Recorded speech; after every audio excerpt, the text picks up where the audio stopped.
Have you ever wondered why it's so hard to get out of credit card debt? Yeah, me too. And believe it or not, the system is not broken, but it's doing exactly what it's designed to do. Americans owe more than $1 trillion in credit card debt every year, and everyone says the same thing. This year, I'm finally gonna get out of all my obligations, but yet it doesn't really feel like that balance moves. After spending years in banking, I've come to the realization that businesses are out here to make money. And chances are, when something seems free or it seems like it benefits us, it definitely benefits the company, sometimes more than the consumer. And that's exactly why I created this video, because we're gonna learn three things. One, we're gonna learn about the credit card product. Two, I'm gonna give you some tips on how to get out of debt if you're currently in that situation.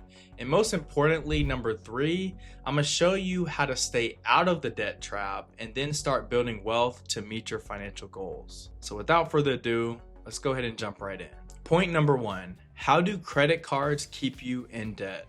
We all live in some part of the financial system, and it makes it incredibly easy to get into debt and incredibly hard to stay out of debt. So I know what you're thinking, Josh, why does this matter? Well, if we take a step back and look at the full picture, the purpose of a credit card is to provide us, me and you, consumers, with access to capital for different life circumstances. But there is a trade-off. Since the bank or financial institution is taking that risk to give us the money, then they have the opportunity to earn revenue through fees, transactions, and what you already know, interest. And in order to encourage people like me and you to use those products, they offer what's called incentives, and I'll cover those later in this video. Sometimes at work, I sit back in my chair and think to myself, wow, there's an entire strategy behind this. And we're gonna pull back the curtain and you're gonna have a completely different level of understanding once you're done with this video. All right, let's pull out a real life example. And let's suppose that you have a $5,000 credit card at a 25% APR, which is referred to as annual percentage rate. You may think you're cute and you're making the minimum payments, which could be roughly at $125 a month. But here's the catch. Roughly $104 goes towards your interest, while $21 goes towards your actual principal balance. So you do make your minimum payment, but the next month, if your payment is the same amount, the cycle repeats over and over again. So that's why, depending on how your minimum payment is calculated, and if you only make the minimum payment, it could keep you in debt for years and end up paying thousands of dollars in interest over time. And I've actually experienced the same thing when I first started building credit. The thing about these companies is they understand psychology, and that's where incentives come into play.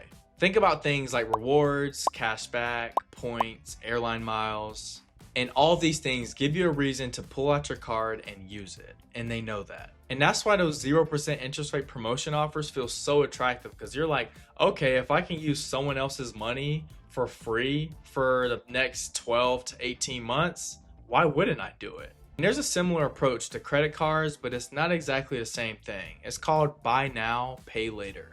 Let's suppose that you go to the store and you see this brand new laptop for $1,000. You may think to yourself, I maybe can't afford that $1,000 laptop, but I can afford 4 payments of $250. Imagine you have that same mindset for 5 or 6 different products, and you're thinking, okay, I may not can afford the full payment, but I could afford the payments being split over time. And that is called buy now, pay later. And what makes that approach so tricky is that you're using money that you haven't yet earned from future paychecks. There are 2 other ways that a credit card company can generate revenue outside of interest. The first is foreign transaction fees, and these are typically 3% depending on the card. And then second, you have balance transfer fees, and this range is from 3 to 5%. Let's say that you have a $0 annual fee credit card that you're using, and you want to balance transfer $5,000 with a 4% transaction fee. That's automatically $200 that you've now used on that card. And then let's say that you're online and you're shopping for products, and then you see something that sits internationally and that costs $2,000. But then there's going to be a 3% foreign exchange fee. That's another $60 right there. And combining both of those examples, you've already spent $260 so far. And we're not even including interest.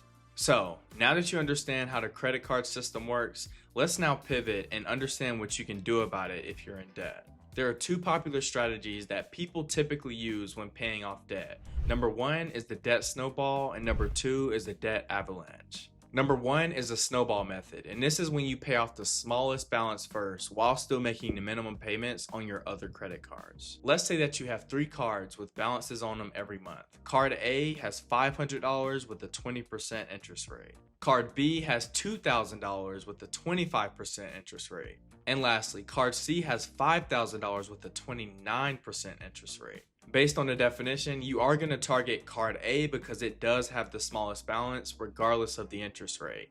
Why does this matter? It's because it's a psychological win. You think to yourself, I just paid off one debt, now I can tackle the other. Once you eliminate that payment, then you start to build momentum. That's exactly why it's called the snowball method. Next, it's going to be the debt avalanche method. And this is where you target the highest interest rate card. So this is going to be Card C. And by doing this just helps you pay less interest over time because you're focused more on the interest rate, the amount of money that the banks make, than the balance itself. There was a point in my life where I did have 3 active credit cards that I was using, and I did have 3 other strategies that you may have not considered yet. But since I've already presented the 3 cards as a scenario, we're going to use that and I'm going to show you what I did there. So I did have a $5,000 card with a 29% interest rate.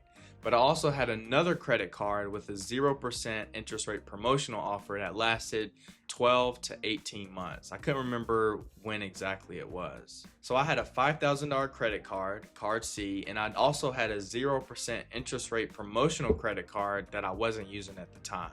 The 0% interest rate card only lasted a year, so time was running out. So I took that $5,000 credit card and I transferred it over to the 0% interest rate card to buy me some time. I do want to make this clear that whenever you are transferring any balance to any card, there will be a transfer fee. But in this scenario, the transfer fee is a lot less than the interest I would be paying if I kept it on that same card for the next 12 months. If you decide to use this method, I will say have a designated end date. So just keeping it simple, if the end of the promotion is December 31st, have a targeted date to pay it off the week before. Another strategy that people sleep on is actually picking up your cell phone, calling the bank or financial institution, and then asking for a lower APR. Especially if you've built goodwill with good account history, good payment history, your account status is good and active, and you're being kind with the customer service representative. They may have options available. There's no guarantee, but it's worth asking the question.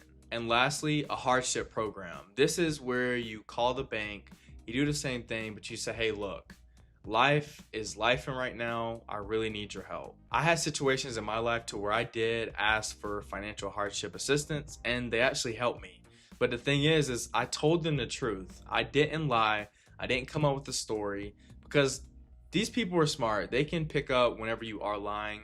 I will tell you this, there is one more point that I want to make, because just because you're getting out of debt doesn't necessarily mean that you won't ever get back into it. And that's why it's important to listen to this next point. How to stay out of debt and start building wealth. This is where the story shifts from paying off debt to building wealth. Let's say that you have $800 a month that you're paying on just the minimum balances of the credit cards that you own. And let's say that one day you've just found a way to pay off all of those credit cards and now you have $800 in free cash flow that you can spend on anything you want. Look, we're all human. We want to buy the nice cars. We want to upgrade the apartments. We want to take out this person on a date. We want to go on vacation, all these different things that we have. But don't let lifestyle inflation creep up. For me personally, I will pretend like that $800 still has an obligation, and I will put that towards my emergency fund, towards my investment accounts, or any other financial goals that you have in mind. Think about the math over a year's time period. $800 times 12 equals $9,600 that you have available.